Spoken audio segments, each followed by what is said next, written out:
Welcome back, you guys. I'm Tassie, and this is my Shaman Memoirs channel. So, first off, I just want to say I freaking love my makeup, okay? Like, I've just been, like, walking around showing my boyfriend my makeup. I'll just be, like, doing normal things around the house, and then right as I pass him, I'll stop, and I'll just, like, look up at him. And I totally went glitter crazy.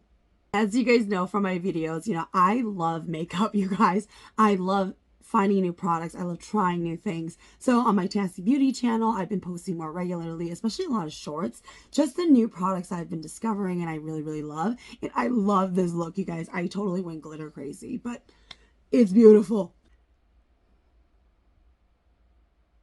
It's so shimmery and pretty, you guys. I'm also obsessed about heatless curls. Okay, so that's not what we're here to talk about today, you guys. Today, we're going to talk about a few of the questions that I've been getting, some funny topics like usual, and then we're going to get into the Gateway Project. So last week's episode that came out, somebody had written in my comments that they found my life so exciting while they are there just killing spiders, right?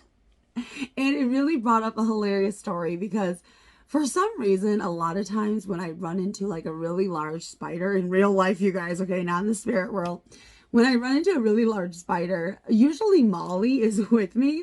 So I will always force Molly to go and kill that spider. Even one time, the best story in my book, we were sleeping over at her place. And I remember I was up because of my insomnia. I went to go smoke. I came back in. And then I was about to head over to my pillow and lay down when I saw a big spider crawling up along the wall. And I was like, and so I go and I'm getting all these paper towels. I got like a thick wad in my hand, okay? And I'm like making myself super dedicated, super strong, not scared at all. Like, I'm going to get you. Like, I'm going to kill you. I'm going to save Molly's life. So I'm heading onto the bed. I can see the spider. And then I reach up and then I just go down to Molly's sleeping body and I wake her up. Molly wakes up. She's like dead asleep, so tired. And I'm shoving the paper towels in her face and I'm like, spider, spider, just get it. And I'm like pushing Molly towards the spider. Molly just gets up and she just kills the spider. And then I at least had a decency. After she like wadded up the paper towel, I took the wad out of the paper towel and I went to go throw that away, okay? But that is my favorite story of Molly killing a spider. Now, another question that I was asked was actually about Michael. They wanted to know, was Michael put there on purpose by my spirit guides, or was it like fate that I was meant to run into him? And honestly, for me, I feel, or I felt, especially when I look back and I think about moments. And if you guys have ever felt when, I don't know if you've ever felt this, okay, but it's like time slows down. And in that moment, when I went upon the Elm House, my bedroom, I talked about this in my story about Michael the Demon. Unfortunately, that was actually the really long, hour-long vlog there is actually on my Tassie Eats channel. But that video is so long to re-upload it, I just left it there, you guys. Okay, there's no going back to it. I'm not moving that into this channel. It is just there now. But it felt like this moment, it was just meant to be. Like, it was just this weird colliding moment where I was on the right path that I was meant to be on. I definitely felt that it's fate that Michael was with me. And for my spirit guides to allow this to happen, especially for so long, they knew that this was something that I needed to experience and to go through. And this also follows up to, I was literally driving the other day. I was heading into St. Paul and I'm stuck in traffic because it was right after work.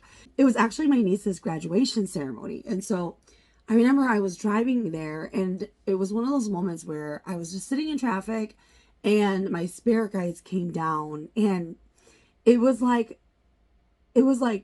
just imagine a scene of, everything's kind of cloudy, but there is one ray of light and that sun that's coming down and that's like my spirit guides coming and they're talking to me, right?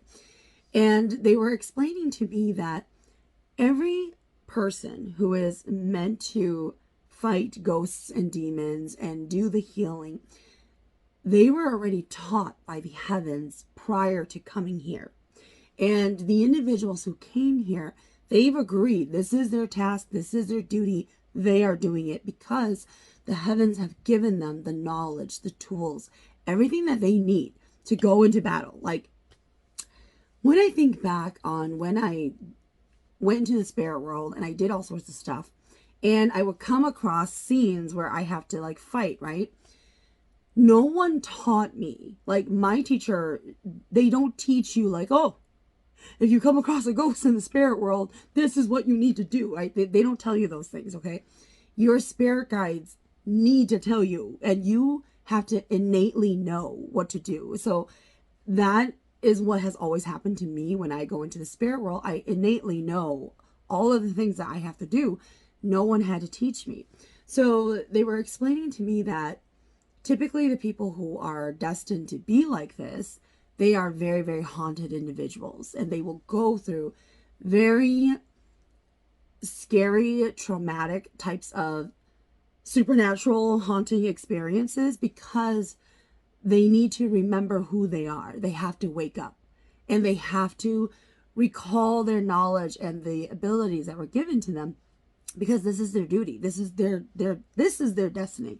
This is their fate. Whatever it takes, even if it is another Michael, right? You have to know. Just wake up. Okay, like, I know I'm saying it like it's really easy, you guys. I mean, I for sure did not know that I was supposed to be a shaman. Well, because, like, I've talked about it in a lot of my videos, you guys, but me being taken out of the Hmong community and being raised in the suburbs, we were also taken away from our relatives, like our clan. My mother is from the Lee clan and my father's from the Yang clan. Even when we had stepfathers, you guys, like my mom, she remarried twice after my father. And even with all of those clans, it was not something that bridged us back to the Hmong community whatsoever. And they were all types of husbands that would, because they were all business centric, and when my mom did have to do something as a nya, because she was married, right, into those clans, she would just go and do it. Like, it wasn't something where she brought us with, probably because we were really bad kids, you guys. Sometimes I'll talk to my younger siblings, and they're so different from the older siblings. Because then I'll be like, do you think you were a good kid? Or why were you such a good kid?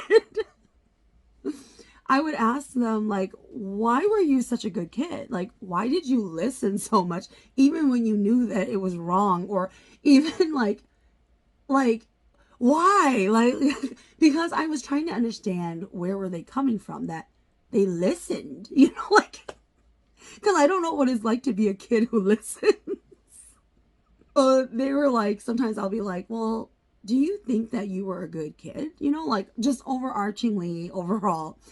And they were like, do you mean like compared to you guys?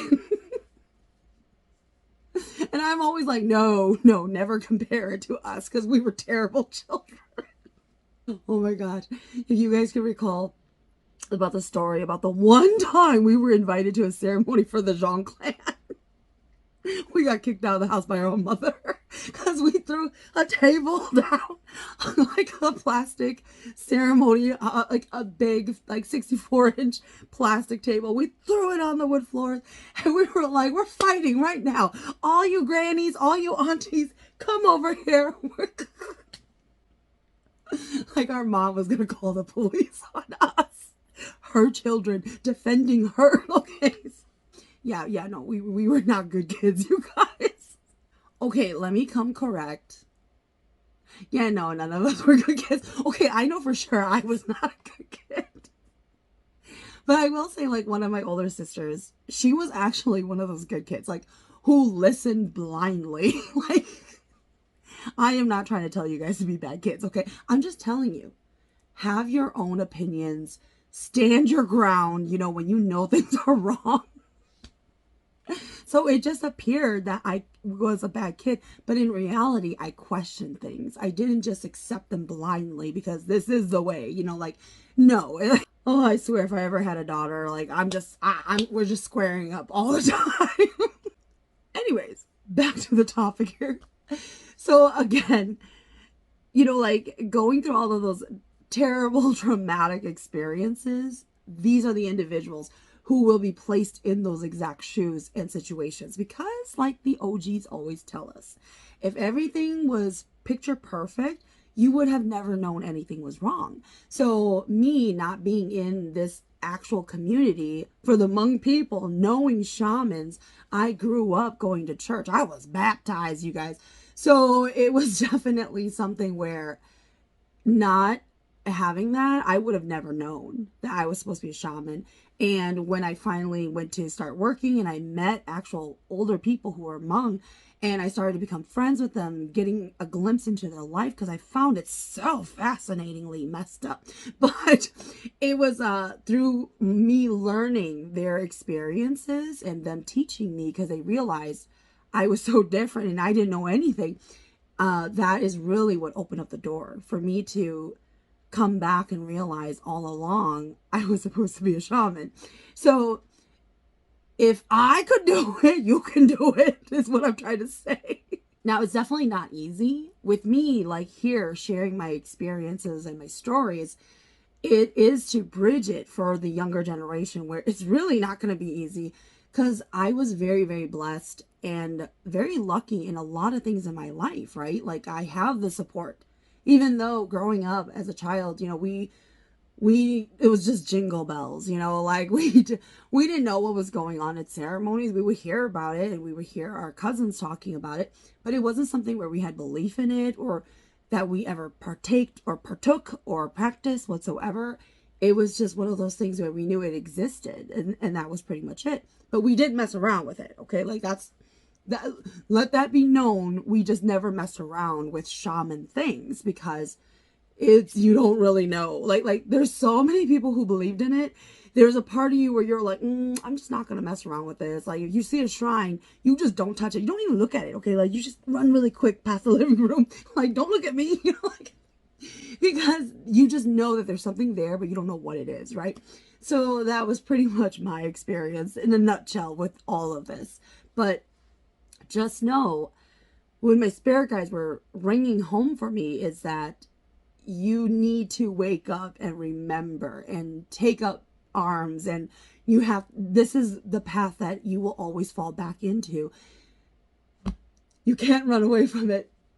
Now, another person asked me about, like how there's a saying that shamans aren't supposed to do dirty work. Like, is there alternatives? Is there a workaround, right?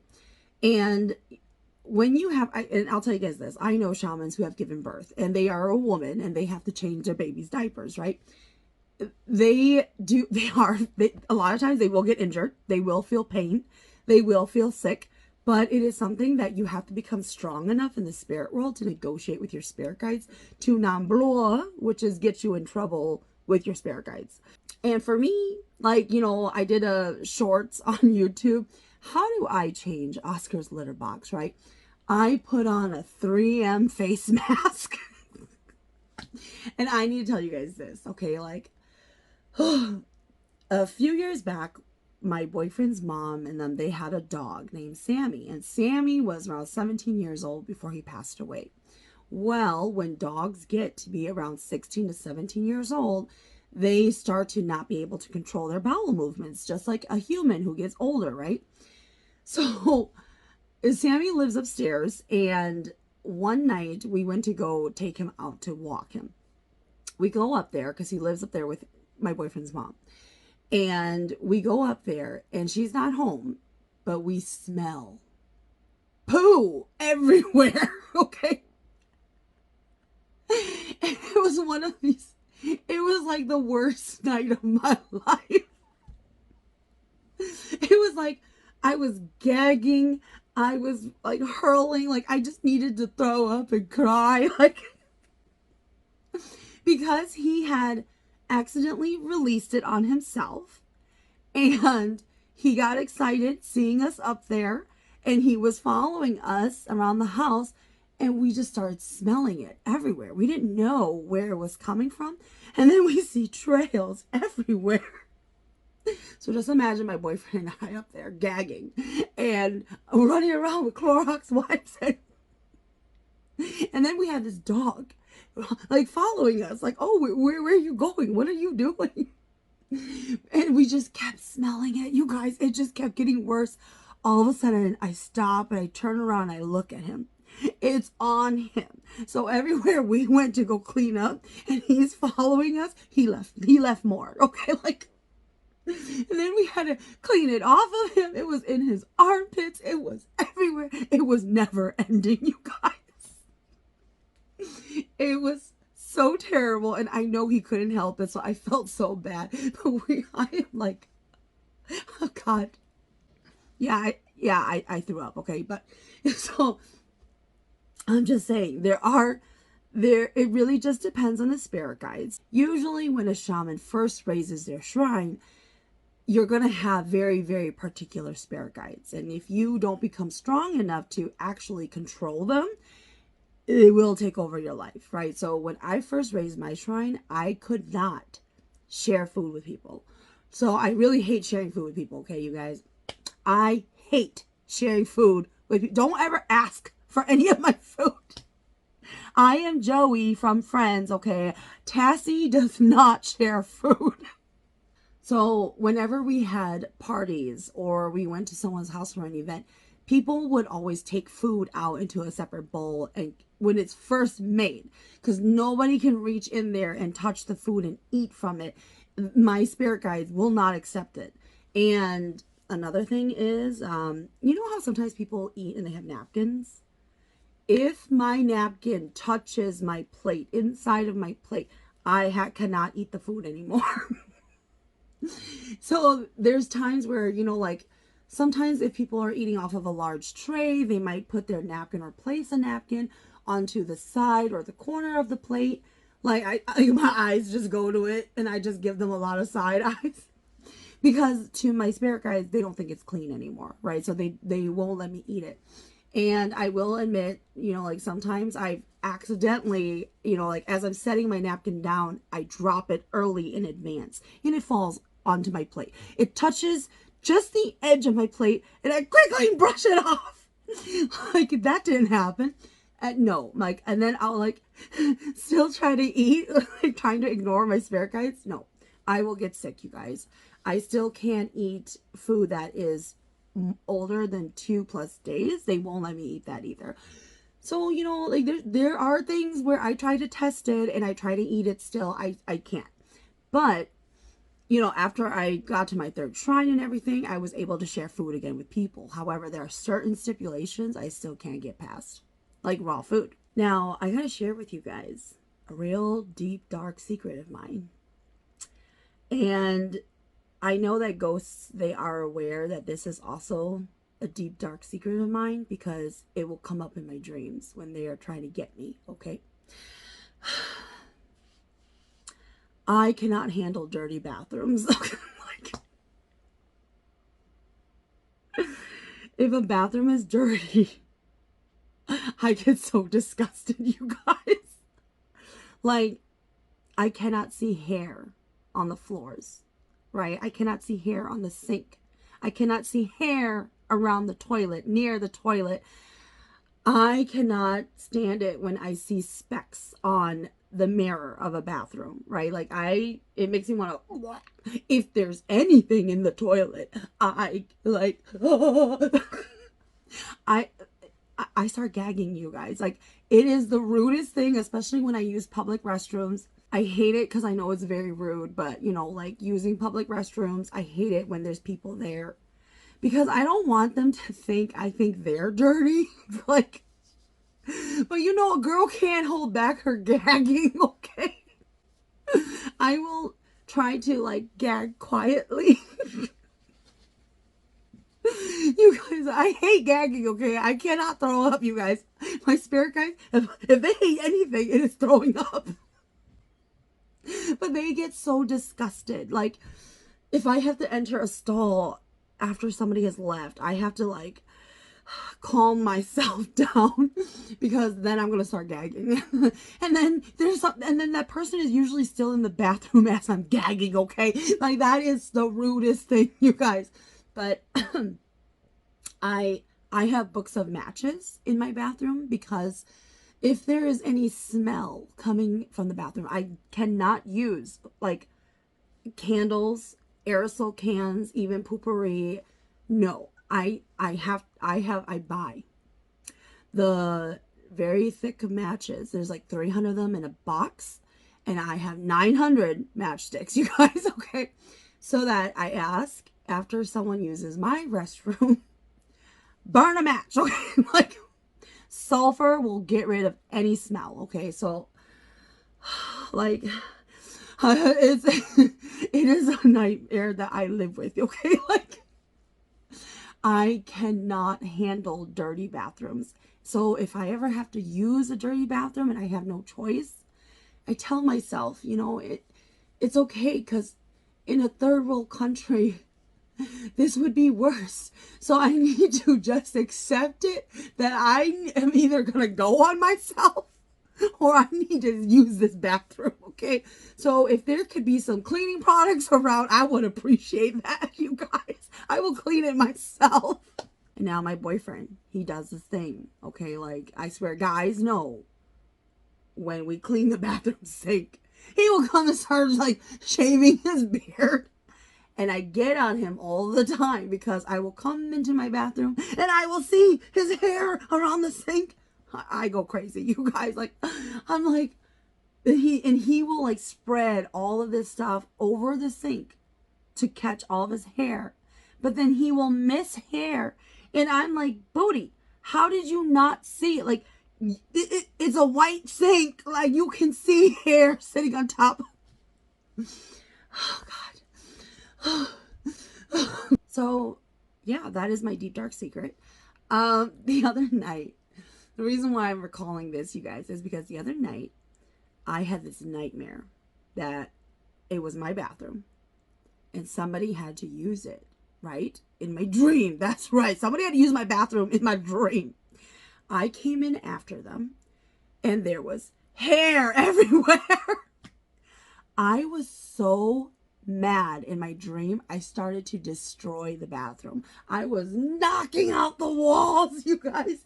And in real life, I woke up so angry. I was just, and I was just so irritated that, like, the ghosts are coming to bug you in your dreams and everything, trying to trip you up and get you and stuff like that. That they know I cannot handle a dirty bathroom.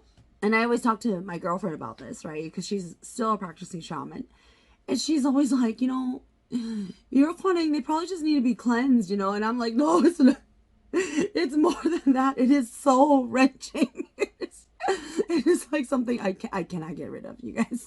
And so now you know my deep, dark secret. But, in general, I don't really mind, like, if a house is messy, or it's lived in, right? I don't mind that. But when it comes to the bathroom, I feel like it is my sanctuary. No matter whatever bathroom I'm using, even a public bathroom, it better be clean.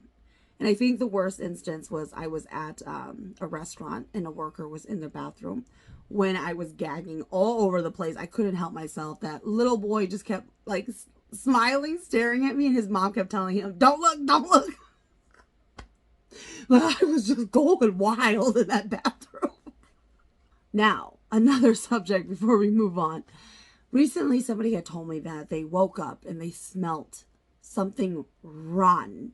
Like, the smell was so strong that it woke them up from their dream and they were gagging. They were trying to spit and everything like that. It was a smell that was so rotten and it smelled like sulfur.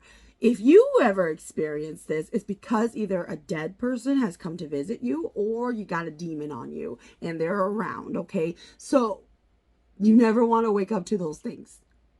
Now, let's talk the Gateway Project. So, if you've never actually heard about the Gateway Project, this is actually an experiment done by the CIA for several years. This was actually funded by the government, and it was recently declassified their papers just back in 2003. So you guys could literally Google it and look it up. You could see the research that was actually done on the whole Gateway Project. Now, I have seen the actual papers. I skimmed through the majority of it, It's like 29 pages only, and there are actual graphs and charts in there. There are a lot of YouTube videos on the Gateway Project as well, if you guys are interested in learning more. Now, somebody who I like to follow on YouTube, and I watch their videos every now and then, it's actually called the Y Files. So definitely check them out. And the reason why I want to call that out is because I really enjoy their style, except for the fish. Okay, ignore the fish in the Y Files. You're going to come across this talking fish. I'm just going to warn you guys right now. There's a talking fish in the Y Files. But anyways, I really like how they do their videos. It is very easy for you to consume and absorb all of the information regarding very specific things in the world, right? So one of them that I really like watching was the Mothman. But the Mothman was actually sighted here in Minneapolis before the bridge collapsed. Okay, so I'm just going to throw that out there too. But let's go back to the Gateway Project. So the Gateway Project, in a nutshell, it's a paper basically asking if they can start this experiment, pretty much. And pretty much it goes over astral projections, traveling through time and space, and basically reaching a higher self to find answers, like how to problem solve without somebody else, right? Now, it does talk a lot of the scientific side of it and the testing side and all of the nitty gritty on how you can get to this gateway and open this gateway, pretty much. And the reason why the CIA hadn't classified at all was because anyone could do it if you are given the knowledge. So what I found interesting about the Gateway Project, it's not how do you induce any of this, right? How do you astral project? How do you time travel? How do you find your higher self being and everything like that?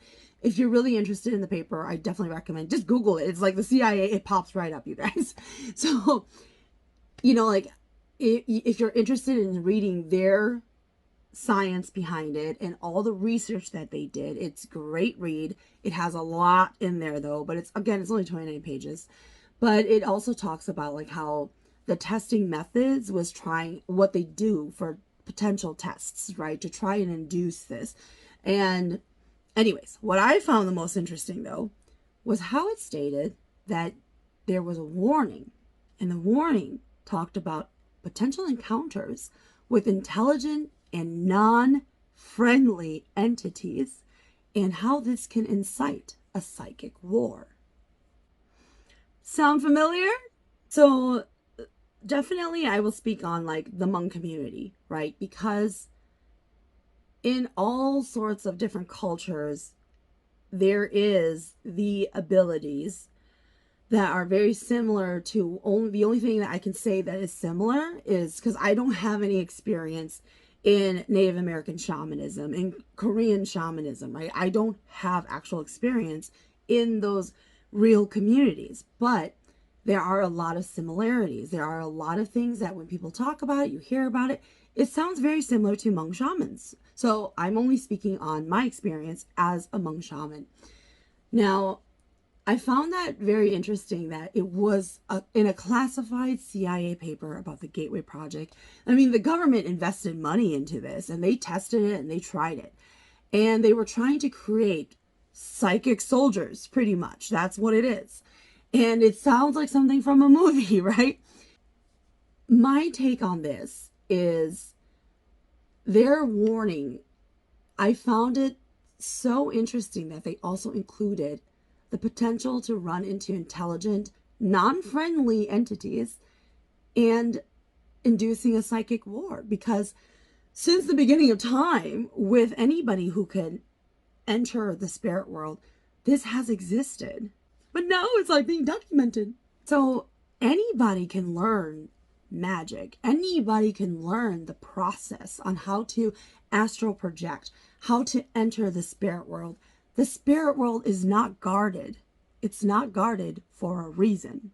People who were not meant to have the knowledge or go into these places, right? You will not be prepared on how to handle these unfriendly entities that you will come across. This is exactly what I warn people about in my videos. So if you do go, you have to be prepared on how to handle the aftermath. So the spirit world, regardless if you believe in it, you see it, you feel it, it's there. And it's not it will never be protected. Everybody could, or whenever they wanted to, could potentially enter it. And there's a lot of times when I explain Hmong shamanism to other people who are not Hmong, and they also don't know of any shamans, but once they get the understanding of it, the conversation generally falls back onto, oh, but everybody has this ability. It's a sixth sense. You have to just know how to wake it up. And yes, you are absolutely 100% correct. I honestly believe anybody can go into the spirit world if you tried hard enough. But the difference, and this is exactly what the Gateway Project does not cover, is for Hmong shamans, we have spirit guides who protect and lead us in the spirit world. They don't just let us wander, right? That's how you're going to get in trouble. That's how you're going to run into demonic entities. That's how you're going to become possessed. Lineages in the Hmong clans and Hmong shamanism in general, when people talk about it, even before I went live on social media with my experiences as an actual shaman being modern, it's such a secretive world, you guys. It is so secretive, okay? There are many things that my own spirit guides do not allow me to tell you. I cannot tell you how to enter the spirit world, the actual steps you are required to do before you are safe and protected. I cannot show you the way in the spirit world. I cannot tell you to make a left at that mountain. Okay, like I cannot go into all of the realm details with you because your spirit guides must be the ones to teach you. If I tell you all of this information, like I explain how to get from Minneapolis to St. Paul, okay? Sure, you can make it to Minneapolis and St. Paul.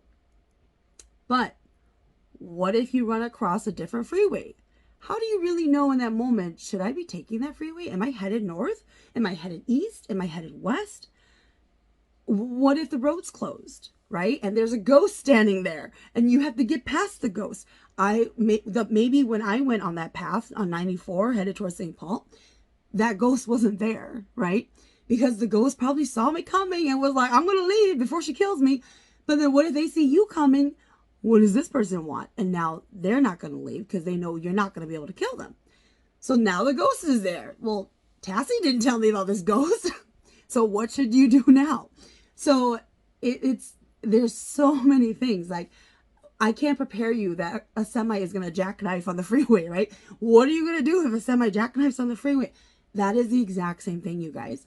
You have to have that knowledge and the ability to prepare yourself when you're going into doing these things, because I cannot protect you. Okay, I'm on the outside, you guys. And that is why it's so important. But that's also why you hear about people saying it's so difficult becoming a shaman, because you have no help. You have people who aren't willing to teach you. You can't communicate with your spirit guides. You can't do this and that. If you are meant to do it, it will happen to you, because that is the path you are supposed to go on and you are supposed to be there. But if you have no business being there, okay, it's going to be pretty difficult for you to get the knowledge. And that also goes hand in hand with how a lot of times in my teacher videos, I talk about how people, there are people now who I have met in real life, right? They genuinely believe they don't need a teacher, because even I say it, your teachers don't teach you anything, okay? But if you, knowing what I just said, your teachers don't teach you anything. In the spirit world, they cannot. Okay, in my lineage, I come correct, because I know there are some shaman lineages who do teach you and do recordings and you listen to it and you repeat it, okay? But in my lineage, I do not teach you how to do anything in the spirit world. But if I am your teacher, it is because I was able to bring your real spirit guides to you, and you can see and you can go into the spirit world and they are there to teach you. That is the point of your teacher. Now, you may sometimes ask for clarity, but like, I can't go to my teacher and have her explain every single step to me. My teacher sits there and waits, and I will bring up a very specific place, and she will always ask me, well, what did your spirit guides tell you to do? And then I would tell her what they told her to do. And then she will at that point say, yes, you're doing it right. Or no, that's not what you're supposed to do at all. So That is what I mean by your teachers really don't teach you nothing, okay? But then people sometimes misconstrue it and think they don't really need a teacher because their spirit guides will teach them. However, the issue that they have is they don't know what they're doing. So if you don't know what you're doing, you need a teacher who can bring your spirit guides and do it for you. So that is, I can't ring that more true. Like, if you guys could just break down everything I just said, yes, a lot of times now teachers don't teach you things, especially with the new age shamans, where our spirit guides tend to be more forceful. You have to learn how to gain that knowledge. Like, I didn't even want to sit on a bench and try it, you guys. I thought I had a tumor and I just had cancer, okay? So, but once I had my shrine up, it was literally a wall lifted and not that cycle, but in a nutshell, like they kept handing me books, okay? And I couldn't read the books anyways. So what do? I go on with my life. I move on. I go to work because I need money. And then the knowledge just hits you one day and it just comes. Like, that is what I mean. But I still needed a teacher to make sure my call came to me because I wasn't doing it myself. I didn't believe in it, okay? And I know many other people in real life, they also know people who have gone crazy. Just, they get too deep, they get with the wrong crowds, and they get demons literally sent to them where they become possessed. This is common knowledge in the Hmong community, you guys, because we know of so many people who have gone through this. And this is why there is a fear in shamans, especially fledgling shamans who are trying to start out on their path. They don't know who to trust. They don't know who to go to because the psychic war has been around for generations and generations, okay? We were not always just all friendly in the mountains together, okay? No. Once there is magic and power involved, it changes people. But I'm just saying, you guys already know this, okay? I'm just preaching right now. But what I'm trying to say, though, is we know of people. I personally know of somebody who has been possessed and they are crazy. They talk to ghosts all the time. So what is the difference between them and me? They were normal before this happened to them. And then they went psychotic. They couldn't handle it. Their mind broke. They went and got medically diagnosed. Like, something is wrong with them. They're becoming schizophrenic. This was something, okay, I was born with this, okay? And my spirit guides, they helped me handle it because it was meant to come to me. That's why I talk to ghosts and everything.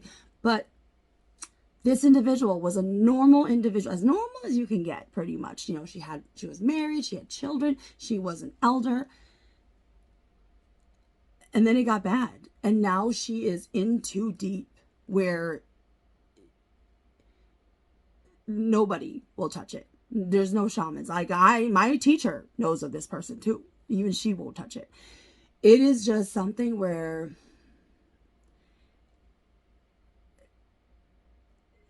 it's very, it ruined her life. It ruined her family's life. And so this is real. This is what I'm trying to warn you guys about. What the Gateway Project that nobody seems to be paying attention to, because they're only paying attention to, oh, this is how I'm going to astral project. This is how I'm going to get the answers to the universe. This is how I'm going to gain this and this power and this knowledge. The number one thing I wish that they focused on more, which I understand they didn't have the research, they didn't have enough study done when they were creating this paper. So what people don't understand is they don't have the actual paper of what happened after the whole experiment, right? So what a lot of shamans know of, when I go into the spirit world and I see something looking back at me and is ready to fight me, my spirit guides are already telling me what this is, so I know how I'm going to fight it back. So with that whole experiment, if they could have had people who were already experienced going in and out of the spirit world, if they could test it and go and test the exact same entities and get it classified and written down, what are their characteristics, what are their names, how do you potentially defeat this, how do you protect yourself entering these spirit worlds, fantastic, okay? This is an experiment I would stand behind, but This is literally anybody entering into the spirit world. And I wash my hands of this, like, because lineages and shamans are set up a very specific way to protect the shaman, because we are typically the ones going in and out of the spirit world, right? It is meant to, what if the shaman doesn't know what they're doing and they bring something back? It attacks their family. It attacks them. There is so much responsibility that comes with this, but it's not discussed enough in the whole experiment. And with TikTok, okay, like, because TikTok keeps talking about it, and I'm just sitting there like, y'all crazy, like, y'all messing around with, like, it goes back to my story that even though we were bad kids, and we didn't believe in shamanism because we went to church, this was just jingle bells and crazy voodoo stuff, okay? We didn't mess around with it because we know there was something looking back at us. Okay, like, even though we were bad, okay, we were smart. That's why we were bad kids. Now, I put my shrine down when I was 28 years old, you guys. And this is something that, yes, I share my experiences in hopes that you guys can find answers and know that you're not alone, and that if this is your destiny, you're meant to reach out and find your way, and you will grasp it and become a shaman, and you will help the community. Okay, that is what I'm hoping to achieve with this. But just remember, I walked away from this community because there is so much bad. I have seen horrific things happen out of this community, okay? Absolutely terrible, frightening, mind-boggling. It makes you lose faith in humanity kind of stuff, okay? But then, and this is what I'm struggling with in writing my whole memoir, is how truthful should I be? Because it's a lot right now on my shoulders, okay? Because, and I started to get this writer's block with my memoir because I'm going to have to talk about uncomfortable subjects, and have I processed it, So it is just one of those things where, yes, I have seen miracles. I have seen the great that can come out of the community and that can come out of being a shaman. I have seen amazing souls and miracles, okay? I have seen it. That I believe it, you guys. And I am such a realistic person, even though, yeah, I'm haunted. But this is something that I wish was talked more when it comes to the Gateway Project. That is what I'm interested in. I am not interested in how the paper talks about getting in and all that stuff, okay? But it's probably because I have my spirit guides, okay? And they've taught me all of it. And I've gone, and I've seen what's there and what's on the other side. And there's always the light in the dark, you guys. And what I'm trying to say is, with great power comes a lot of responsibility, and it can break people and it can change people. And there is so much warning out there. Like, there are a lot of things in this world that shouldn't be taught unless somebody is worthy or somebody is meant to do it, and I remember playing this video game. Yes, I have a point, you guys. There's this video game called Dragon Builders. Go play it. I love the game. It's on the Switch. But the whole point of this game, it tells you from the beginning, as soon as you start the game, you are not a hero. You are not the hero. You are literally just a builder. That is the point of this game. That's what they tell you every step of the way. You are not the hero. A hero will come. It's not you, okay? And in the end, you are the hero. But I freaking loved it because that is where the real hero comes. Because they will never think they are the hero. They will always run. They will never want to save the world. But they are supposed to be the hero, but they won't be the hero. Is the point I'm trying to tell you. Don't go and be a hero. Okay, like, is what I'm trying to say. So, that is my stance when it comes to the Gateway Project from a Hmong shaman perspective. That is the only thing I worry about. Until next time, you guys.